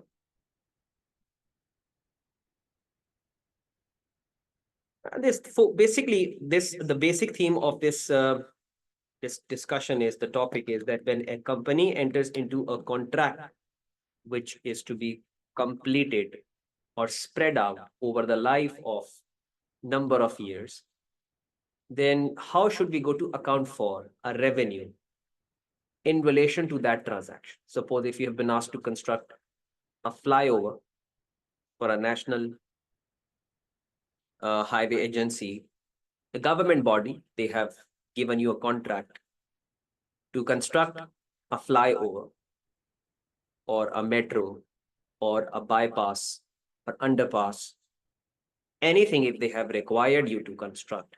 You're not going to construct that out in a matter of a month or two. It might take you around a year or two to construct. So it's like a contract which needs to be rendered over the life. The question mark comes into play that how we are going to record the revenue in relation to that transaction. Should we have to go and record the transaction? Should we go to record the revenue at the start of the contract? Should we go to record the revenue at the completion of the contract? Or should we go to record the revenue over the life? So the basic theme of this topic is that you should go to record the revenue over the life with reference to the stage the contract is at each reporting date.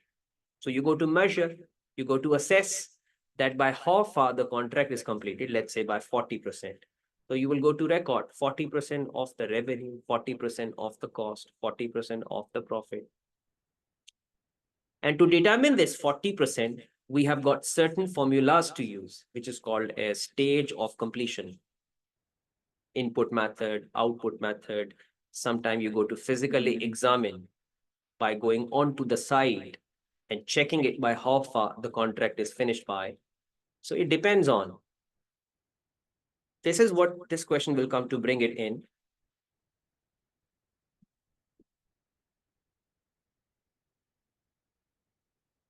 To calculate the amounts which would appear in the income statement and statement of financial position of MOCA, including the disclosure note of amounts due to and from customers for the year ended 31st of March 2011 in respect of the above contract.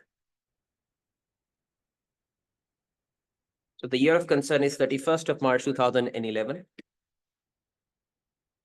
And they require us to answer what goes to statement of profit and loss and what goes to statement of financial position.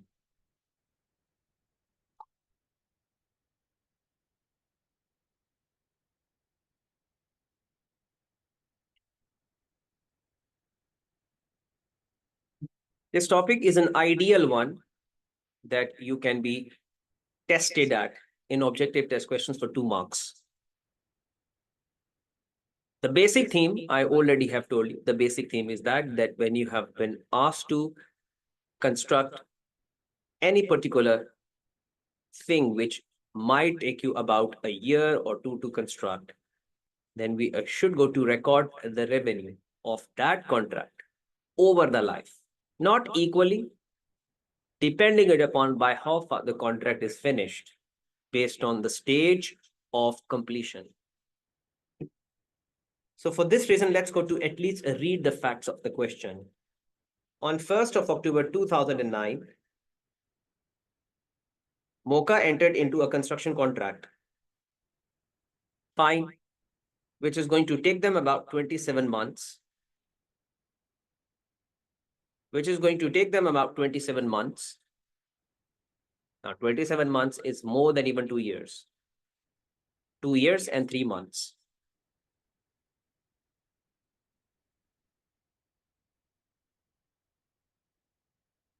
Therefore, to be completed on 3rd of December 2011. Even if they have not told us about this 27 months, even if they have not told us about this 27 months, even if, we could have guessed this out by simply checking the date of commencement and matching it up with the date of completion. Could have checked this out from October 2009 to October 2010 and October 2011, and then 3 months to take further in October, November, December.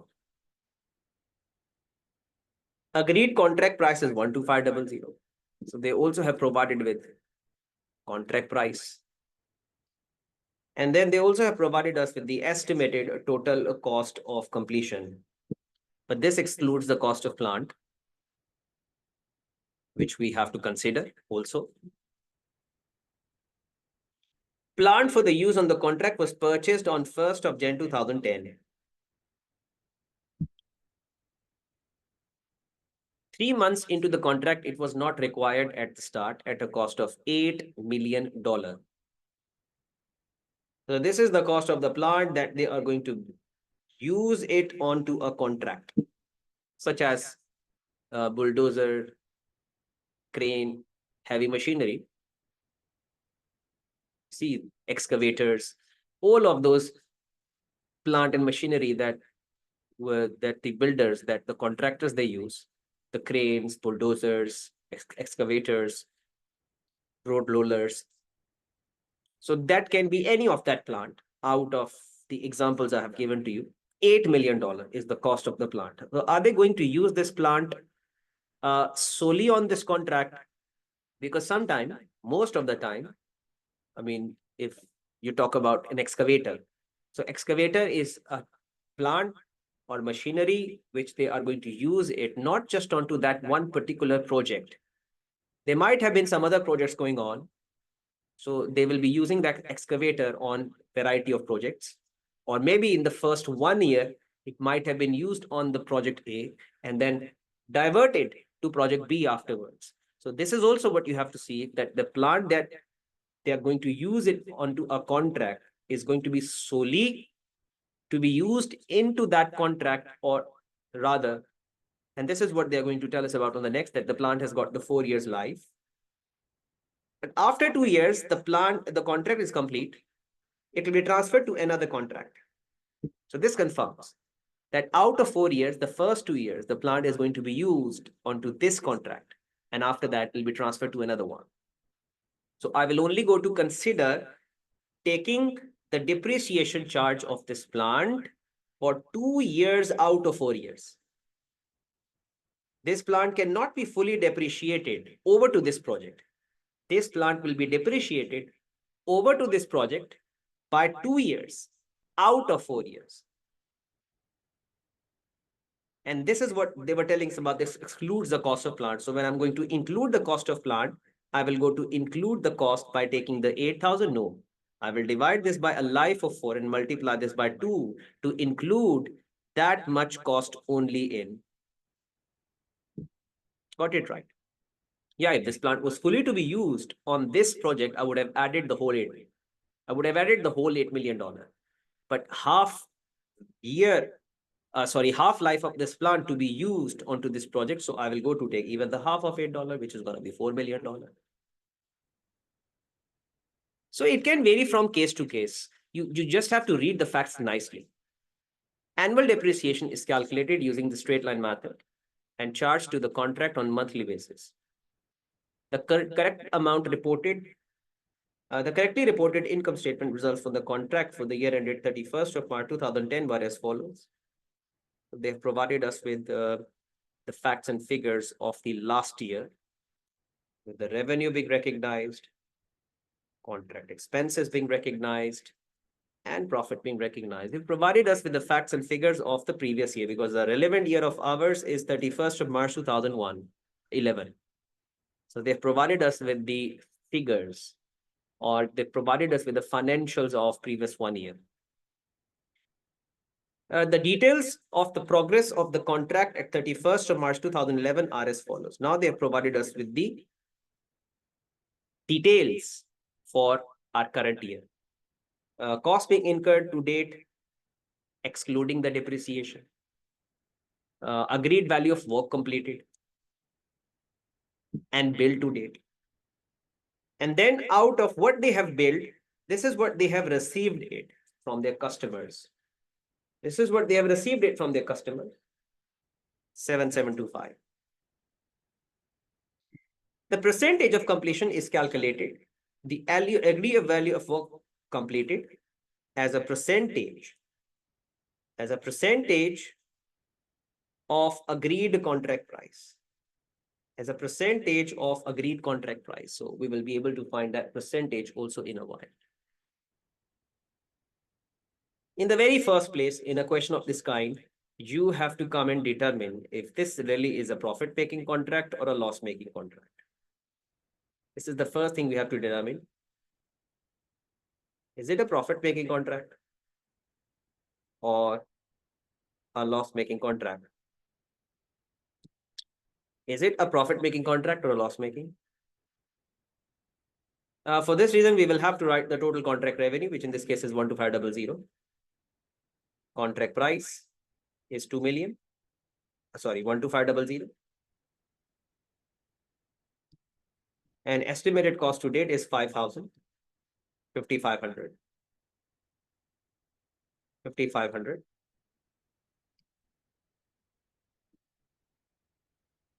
And like I said, the plant that they are going to use on a contract is a cost of that is 8,000, which has got 4 years to runs. But we will depreciate this plant for 2 years on this plant or on this project. This will give us the value of 4,000. When I'll go to top this up in, this will go and give me a value of what? 3,000.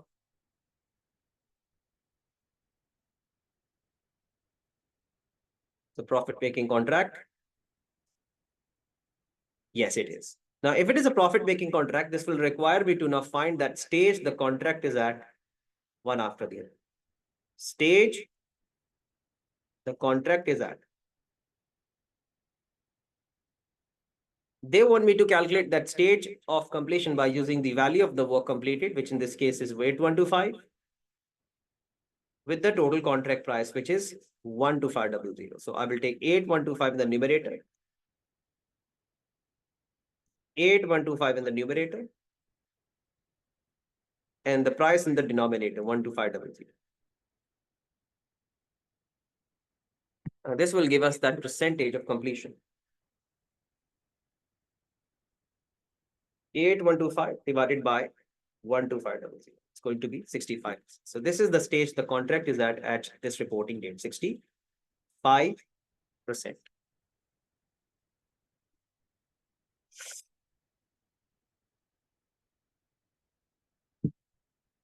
So at what state the contract is at, usually the question will tell us about.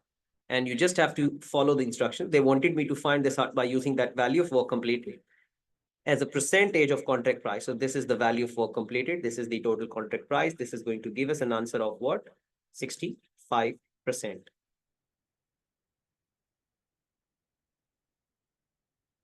And then we are going to make the use of this in recording.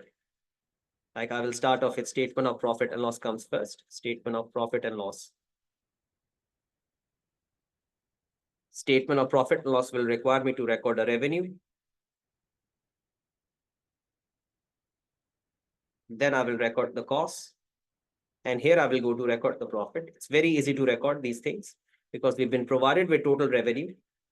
I will just need to multiply this with 65%, the stage the contract is at, to record the revenue in recording in response to. And then we will have got the total cost. This is the total cost, 9,500. 9,500 multiplied by 65%.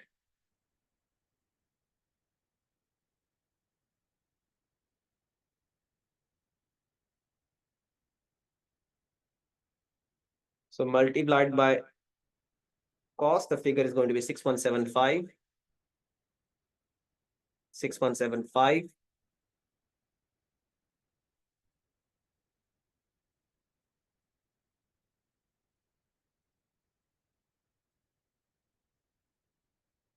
And then we have 12500 multiplied by 65%. That's going to be 8125. Minus 6175. The figure becomes 1950. 1950. This profit could have even be found by this way. You take the profit directly from, and then you multiply this by 65% to get that. This is 3,000.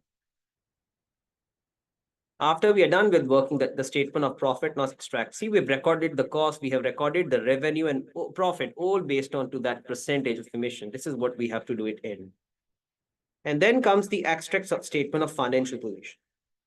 Now, statement of financial position extract, when I'm going to prepare, I will go to take on the very first, the balance of non-current asset.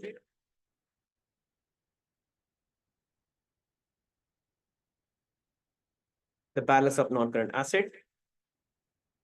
And then I will go to take the effect of current assets.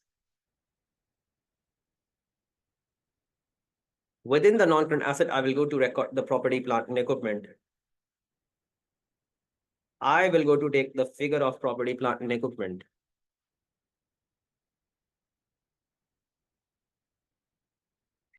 Within that property, plant, and equipment, I will go to record the cost of plant, which I'm going to use it on a contract. The cost of that was 8,000. And by how far it has been depreciated till now? It has been depreciated till now. They brought this plant onto this contract on 1st of Jan 2010. 1st of Jan 2010. 1st of Jan 2010. And the day that now we are standing it on is 31st of March 2011. 1st of Jan 2010 to 31st of March 2011. How many of those months have been passed till now from then to 31st of March? This is 2010, the whole year, and then 3 months of 2011, 15 months. So by how far this has been depreciated? 8,000 divided by a life in terms of months. The life is 48 months. We will have to multiply this by 15 months.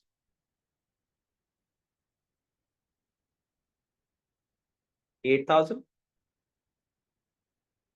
divided by 48 multiplied by 15. The figure is going to be 2,500.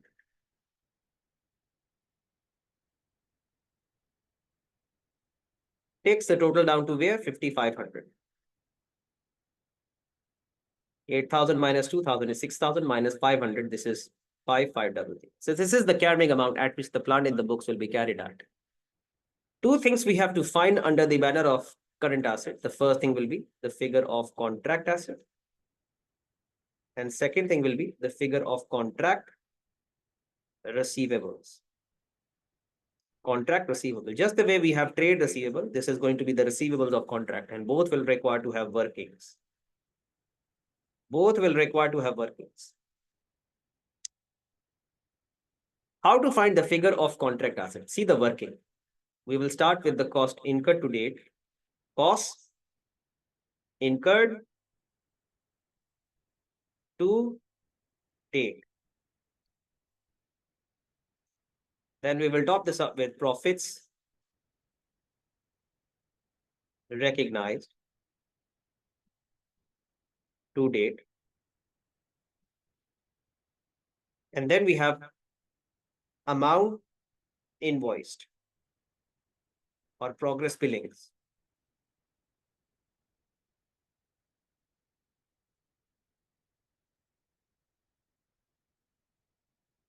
It's called as progress billings or amount billed or amount being invoiced. So what is the cost that they've incurred? The question has provided us with the cost they have incurred, which is 4,800, but this excludes the depreciation. So we will top up the depreciation into it.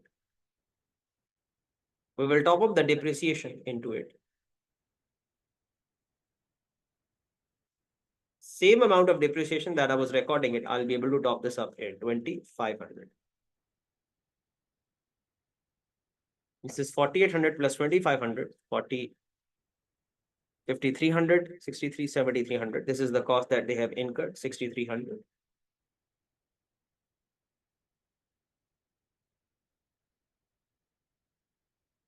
Profits being recognized to date, because we are finding this figure for statement of financial position, so we must have to take the cumulative effects. Profit being recognized to date. This is the profit we have just recognized. Another thing, because this is the profit and loss.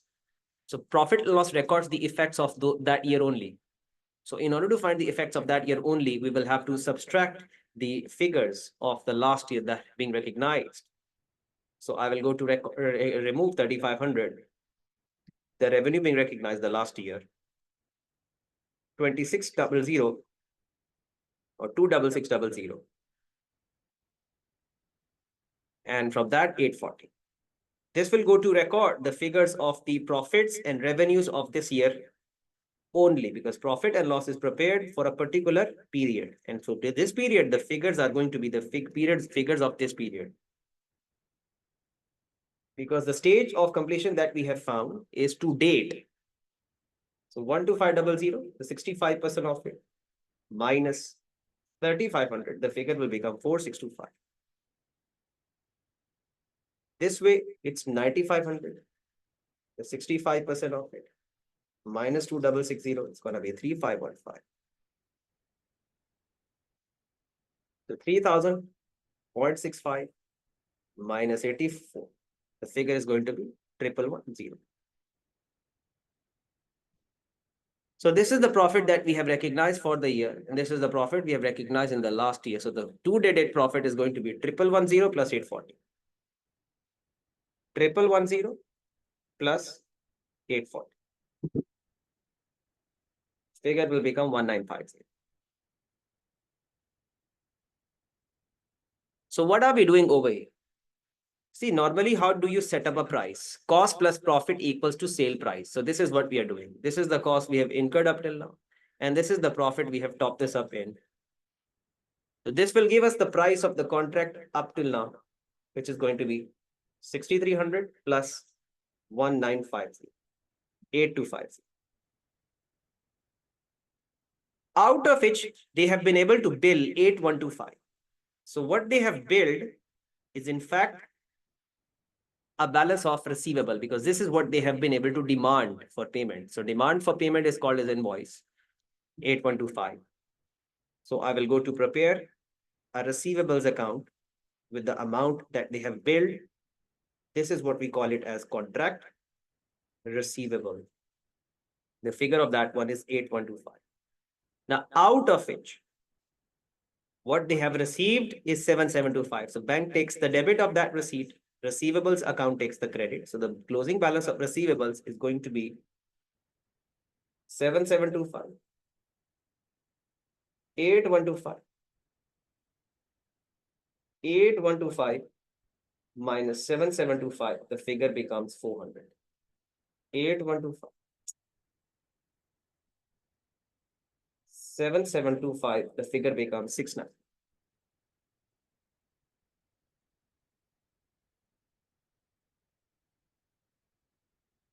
$400.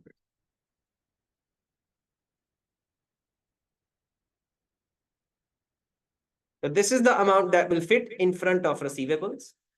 All the contract asset will take what?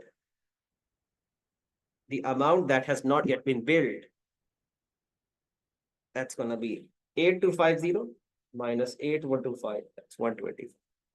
So the amount that has not yet been billed is in fact the balance of contract asset. Because this is the amount that they have billed, which means this is the amount that they have been able to demand for payment. And this is the amount that they have not yet demanded, but they will be able to recover it later. So this will be called as an overall balance of contract asset that they have to still recover it at later stage.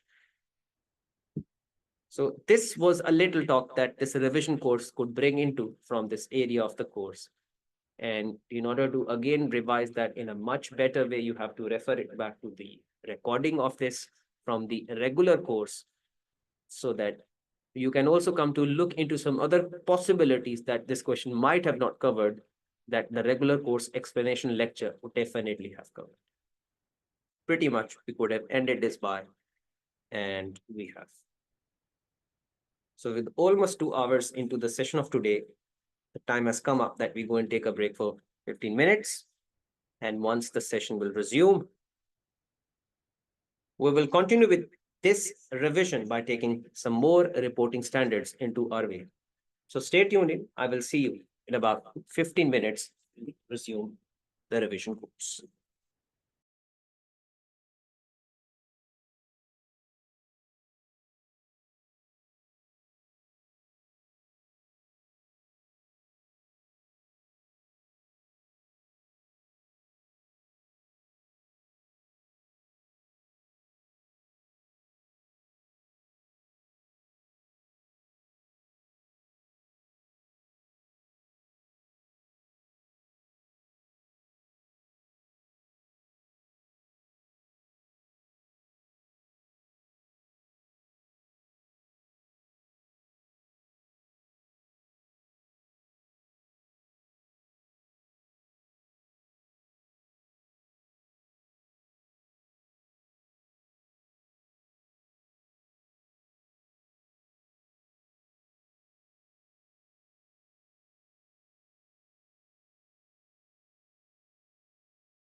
Okay, I'm back. Hoping you're also there with me in the continuation of the revision course.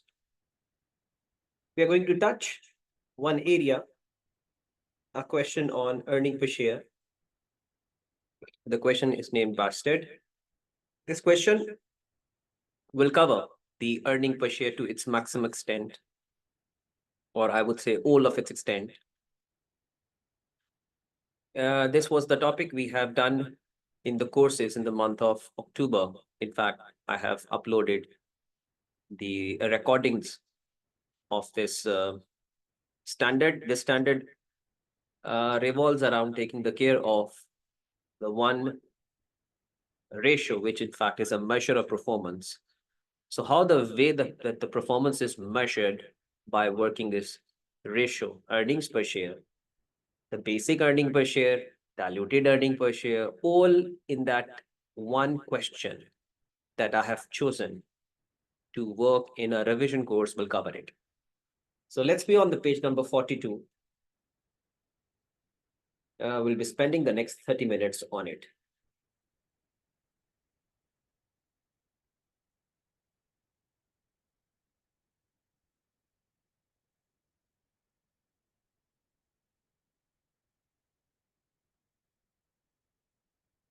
No, not this one.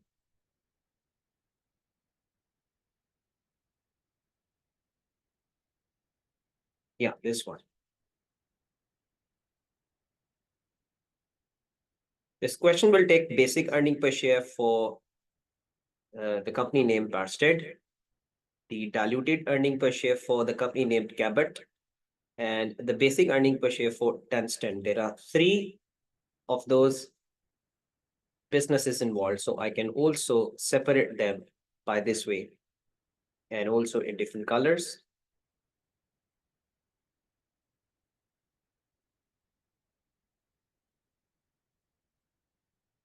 This one focusing on Barsted, this one focusing on Cabot, and this one focusing on Destin.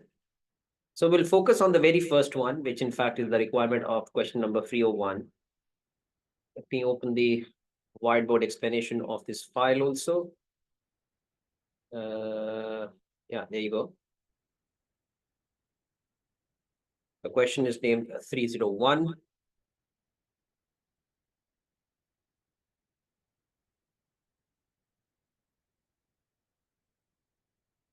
This question requires us to find the basic earning per share. Formula for that is profit after tax minus the preference dividends of irredeemable preference shares. Irredeemable preference shares. Irredeemable preference shares divided by weighted average number of ordinary shares. Weighted average number of ordinary shares. This is the formula to calculate the basic earning per share. We take the profit after tax in the numerator. And if the question provides us with preference dividends of irredeemable preference shares, divided by weighted average number of ordinary shares. This is a measure of performance. It measures the performance more accurately than just looking onto the figures of profit. Profit is a one measure of performance, but this is the more accurate one, more refined one.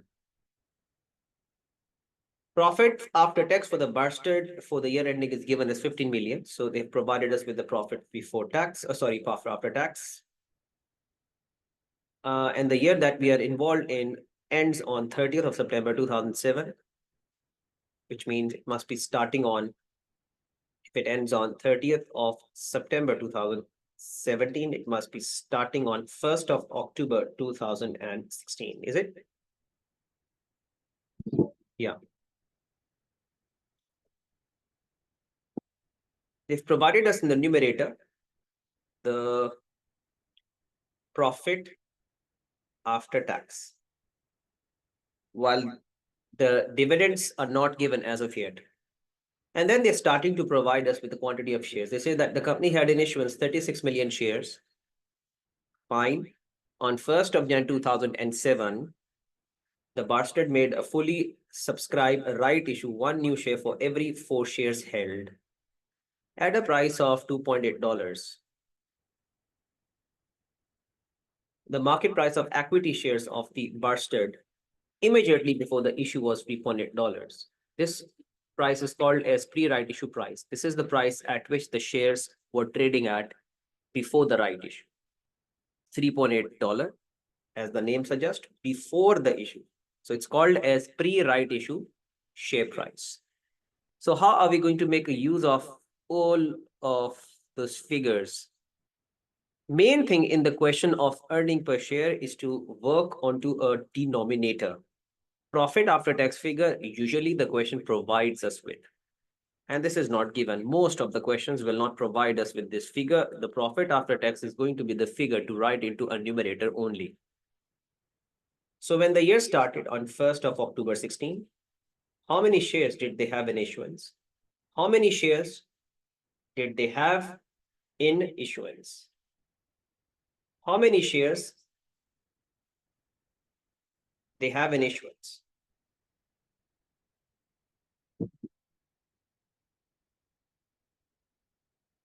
$36 million shares. So I have been able to write 36 million shares. So I have been able to write 36 million shares. Then at some point of mark, they have going to issue the new shares. That day is 1st of Jan 2007. How many shares are they going to issue on that day standing? One new share for every 4 shares held. One new share for every 4 shares held. So I will go to find that quantity by this way. 36 divided by 4 multiplied by 1. That's going to give me a total of what? 9 million shares. Yeah. So when I'm going to add these 9 into 36, the total will go up to where? 45 million mark. How many months can we see in between? 3 months. So I will go to multiply 3 months because the number of shares stayed up to be 36 million for 3 odd months. After that, the total has jumped up to 45 million, which will stay with me for the remaining 9 number of months. So this months computation will come into play. And this will simply require us to analyze that when the year started, they had this much of shares in pool, which remained to be there in issuance for about 3 months. Because on that standing, the quantity has gone up to 45 million mark for the remaining 9 odd months. This is called as weighted average number of ordinary shares outstanding calculation. Another thing that we have to do it when the right issue shares are offered, we need to apply the adjustment factor to all the shares in issuance before the right issue, not after the right issue. This is called as adjustment factor. It takes the pre-right issue price in numerator, post-right issue price in denominator. So I will be using $3.8 in numerator, and I will divide this by post-right issue price, which I have to work. The question will never provide. Pre-right issue price, the question will always provide, as the question has provided us with the pre-right issue price. The question has provided us with a pre-right issue price. Post-right issue price is not provided and we have to find. This is called as adjustment factor, and this adjustment factor we will have to multiply with all the shares in issuance before the right issue, not after. You don't see me using that factor after to right issue, rather before the right issue. So pre-right issue price divided by post. Now, how to find that post-right issue price, which is also called as theoretical exit price, because this is the price at which the shares would be trading at after right issue. It's called as post-right issue price or theoretical ex-right price. How to find? By using the terms of the offer, one new share is going to be issued for $2.8 against 4 currently being trading in the market for 3.8. According to the terms of the offer, one new share is going to be issued for 2.8. For every 4 shares currently being trading in the market for 3.8. So this is going to give us the 2.8, and this is going to give us 4 multiplied by 3.8. 4 multiplied by 3.8. It's going to be 4 multiplied by 3.8. It's 15.2. 15.2 plus 2.8, the figure turns out to be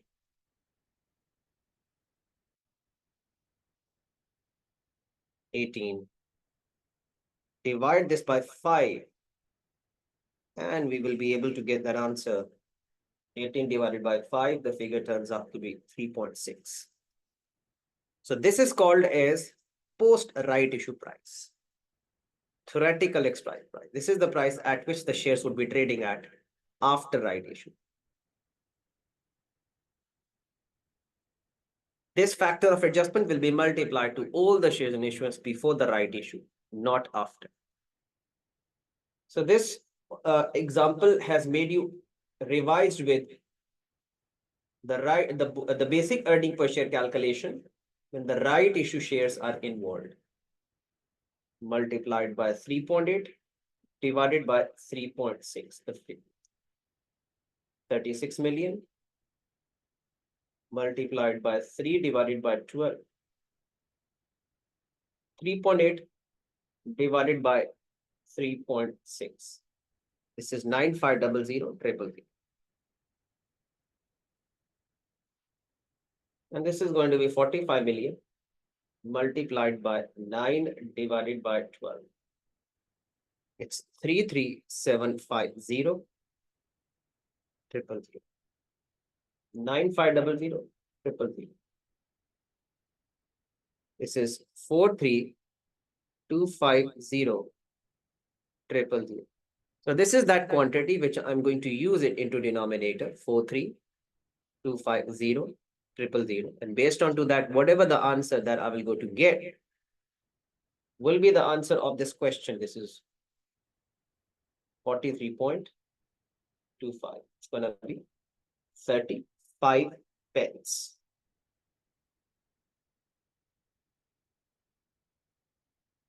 This is the option we have to come and select, and we have the selected. Okay with it. Now we will do the question of Dunstan, because this is also focusing on basic earning per share. Then I will go back to Cabot, which is on dilution. The basic earning per share for Dunstan. Now this will take the full price issue and the bonus issue in. We have revised the right issuance in it. Now you will see the revision of bonus issuance and normal issuance in Dunstan, which will be in the question number 303. The formula will remain to be the same. I can copy and paste. The formula will remain to be the same as what we write it on the up. The formula will remain to be the same.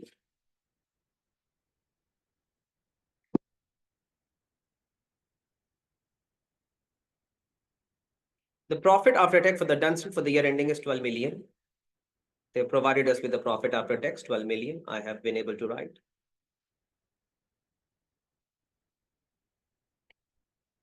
On 1st October, Dunstan had about 34 million shares in issuance. So the year ends, I guess, on the same date. No, the year ends on September 27. So I will go with the same way of 30th of September 2007. The year will be starting on 1st of October 2006. So when the year started, they had how many shares in issuance? 34 million. If I'm taking 0 zeros, I will use the same now over here. So let's use this as 16 and 17. 16 and 17. On 1st of Feb 2007, Dunstan made a market issue of 3 million shares at a full price. Now this is a full price issuance, and this will just go to add into it. This will go and take the total up to where? 37 million. On which day this is happening? This is happening on 1st of Feb 2007.